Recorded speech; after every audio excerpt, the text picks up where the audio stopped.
All right. Fractions are pretty powerful, actually, so this is a good section. Fractions. Again, fractions is one of those things that comes up in real life, so studying it is a little bit more useful. Fractions.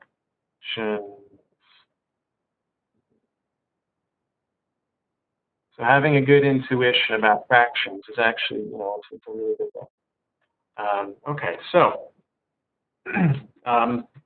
the first thing let's take a look at is remembering how to add and subtract fractions. So remember from the very first section we did this afternoon, a fraction is any number divided by any number written like this. So that could be 5 halves. It could even be 4 ones, right? It could be, this has a bigger number on the top. It could be 1/3. That's a fraction.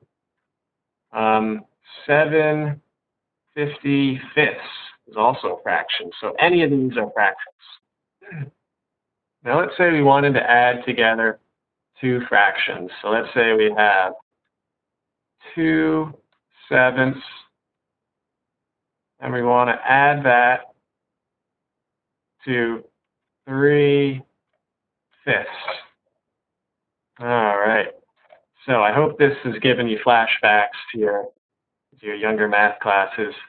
This is where you need something called a common denominator, right? So to have these fractions add together, this denominator, which is on the bottom, right? So I'm going to circle it here. So these numbers are on the denominator. This is the denominator. Right? 7 is our denominator, and 5 is our denominator.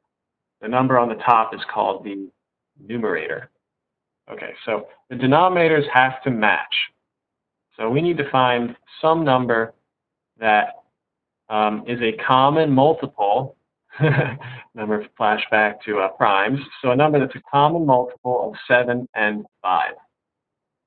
So the easiest way is just to multiply them together. All right, Jen already one step ahead of us, 35.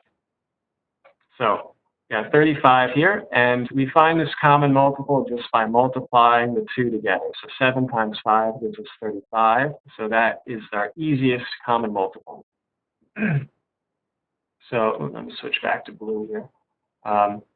So to translate 2/7 into 35ths, we multiply by a very specific form of 1, right? So you remember, if you multiply anything by 1, it's itself. So if we multiply 2/7 by 5/5, right? So 5/5 is a form of 1.